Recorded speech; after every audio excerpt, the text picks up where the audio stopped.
Geliefdes in Jesus Christus, welkom by ons Paasondag woord en lieddiens in die afsonderingstyd. Kom ons vier die opstanding van Jesus deur 1 Korintiërs 15 as teks saam te oordink, kort boodskappe oor 3 besondere verse uit die geleesde gedeelte te hoor en te luister na toepaslike opstandingsliedere. Ons opregte dank aan die Afrikaanse Christenkerk in Christchurch, Nieu-Seeland, wat vir ons toestemming gegee het om hulle sang van ruim gebruik te kan maak. Die Here bemoedig ons vanoggend met die volgende seëngroet. Ek is die opstanding en die lewe, wie in my glo sal lewe, al sterwe hy ook. Geliefdes, wees gegroet in die naam van die opgestane Here, wat nuwe lewe vir ons moontlik gemaak het en nou by ons is. Amen. Kom ons luister na Gesang 414 as lofsang, en wie wil, sing hartlik saam.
Ons skriflesing is 1 Korintiërs 15, vers 1 tot 18. U kan die verse rustig nou self eers lees en dan verder na die oordeenking luister. Ek gaan in die oordeenking in die besonder aandag gee aan verse 14, 17 en 18.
Geliefdes, as u die woordjie oorwinning hoor, waaraan dink jy? Ek dink die meeste van ons sal aan die Springbokke se oorwinning in die 2019 rugby wêreldbeker dink.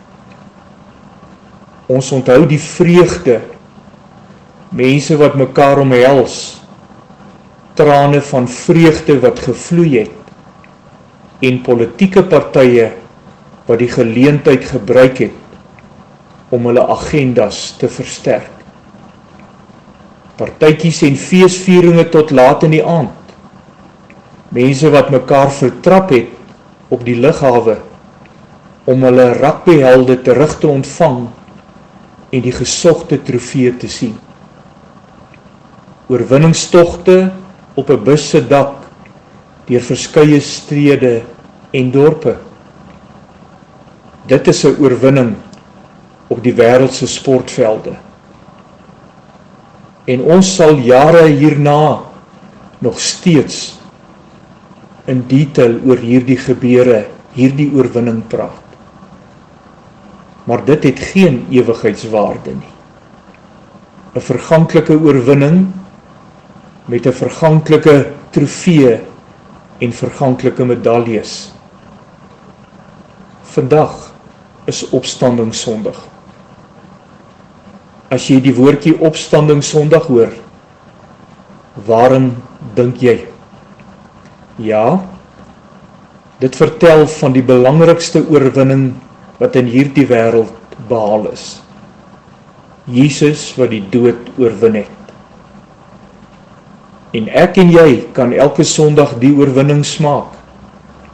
Ons kan elke Sondag met vreugde en blydskap opstaan en kerk toe kom.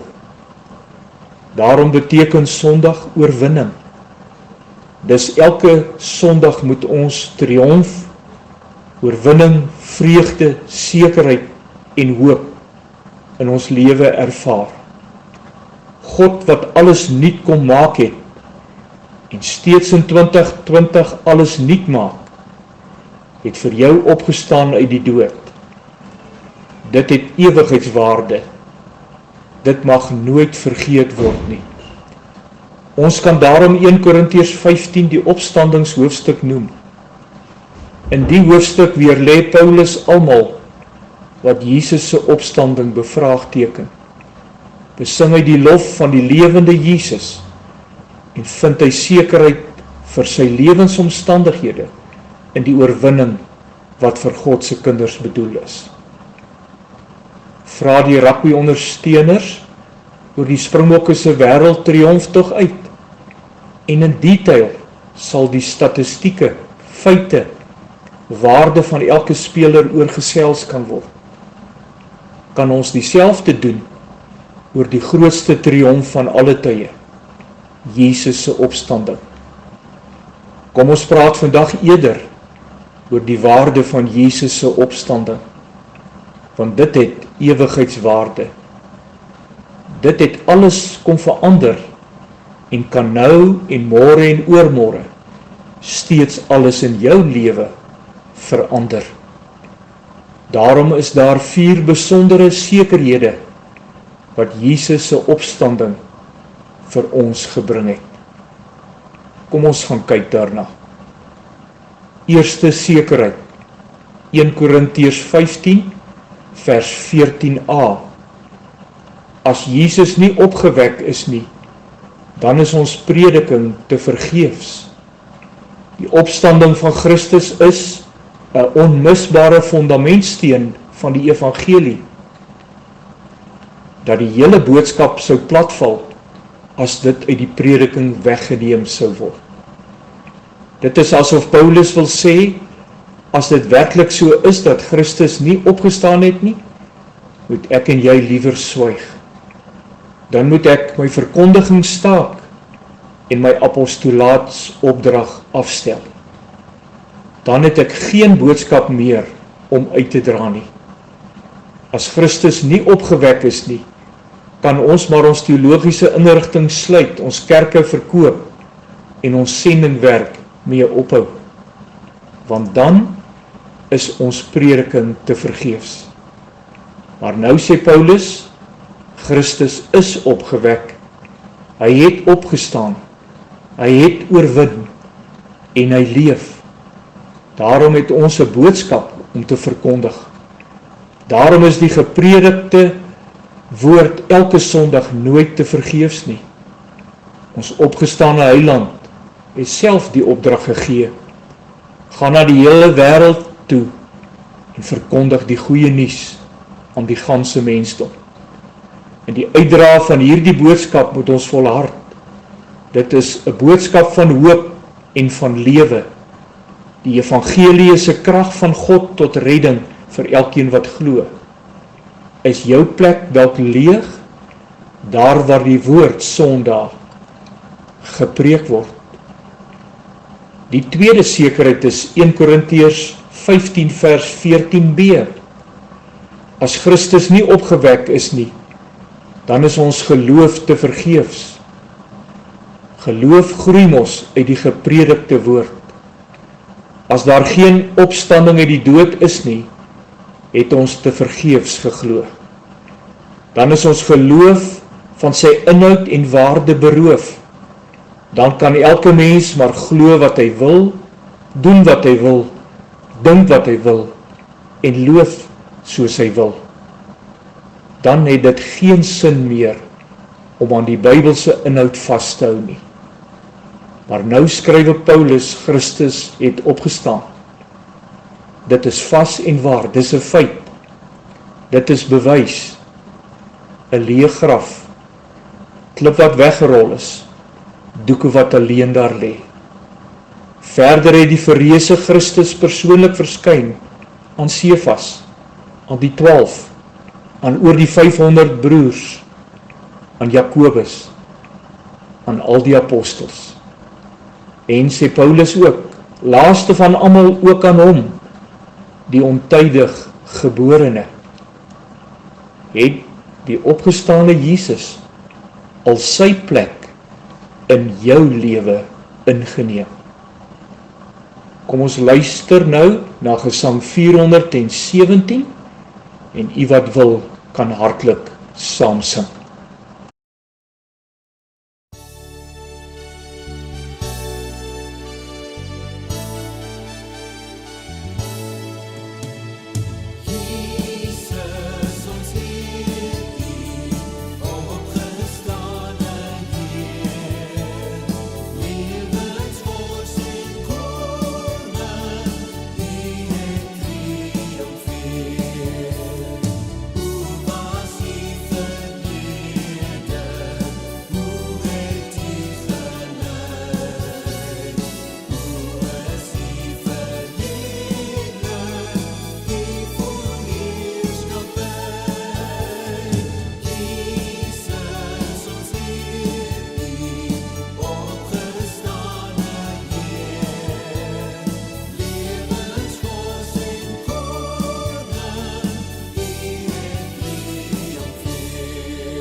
Die derde sekerheid vind ons in 1 Korintiërs 15 vers 17.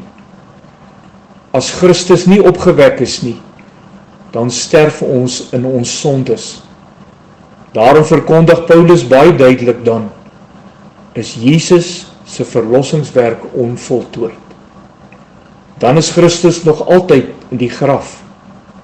Dan was sy dood, maar net die dood van 'n gewone gekruisigde.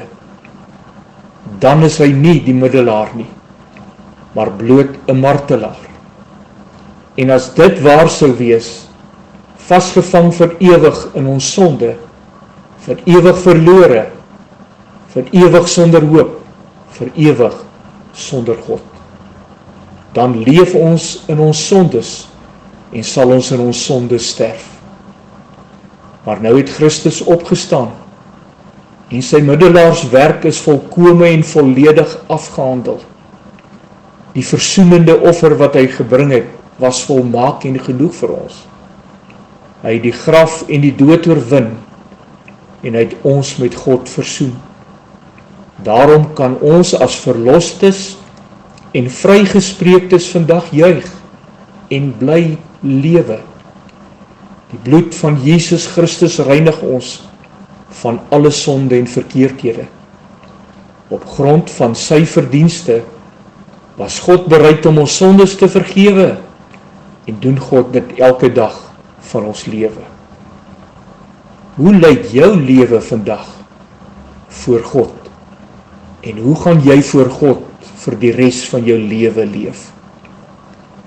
Die vierde sekerheid is 1 Korintiërs 15 vers 18. As Christus nie opgewek is nie, dan is al die mense wat reeds gesterf het verlore. Sou dit wees dat Christus nie uit die dood opgestaan het nie, is al die Christene deur die eeue verlore. Dan het die kerk te vergeefs gestry en die martelare te vergeefs gelei. Dan het geen een van die gelowiges die saligheid beerwe nie. Is daar geen geliefdes in die hemel nie, en sal die kring daarbo nooit volmaak wees nie. Maar alle dank aan God, dat Christus opgestaan het. Hy die eersteling geword het van almal wat ontslaap het. In hom het ons die ewige lewe. Saam met hom is ons opgewek, en saam met hom sal ons deel in die ewige erfenis, wat vir ons as sy mede-erfgename beskore is. Hy self verseker ons, ek is die opstanding en die lewe, wie in my glo, sal lewe, al het hy ook gesterwe. En elkeen wat lewe en my glo, sal nooit sterwe tot in ewigheid nie. Weet jy is een van God se erfgename? Kom ons luister na Gesang 422 en sing hartlik saam.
Geliefdes, kom ons bevestig ons sekerheid in ons gebed met die woorde van Gesang 514, die eerste vers. Ek weet verseker, Jesus is Heer. Hy het my sonde uit liefde vergeef. Ek was verlore, maar is gevind. Nou het ek vrede, ek is Gods kind. Hy is my leidsman, hy laat my leef. Hy is oorwinnaar, hy is die Heer. Uit sy genade liefde en trou, weet ons hoe God sy kinders behou. Amen. Ontvang nou met 'n biddende hart die seën van die Here. God wat vrede gee, sal met julle almal wees en bly, tot in ewigheid. Amen. 'n geseënde week vir u almal toegewens.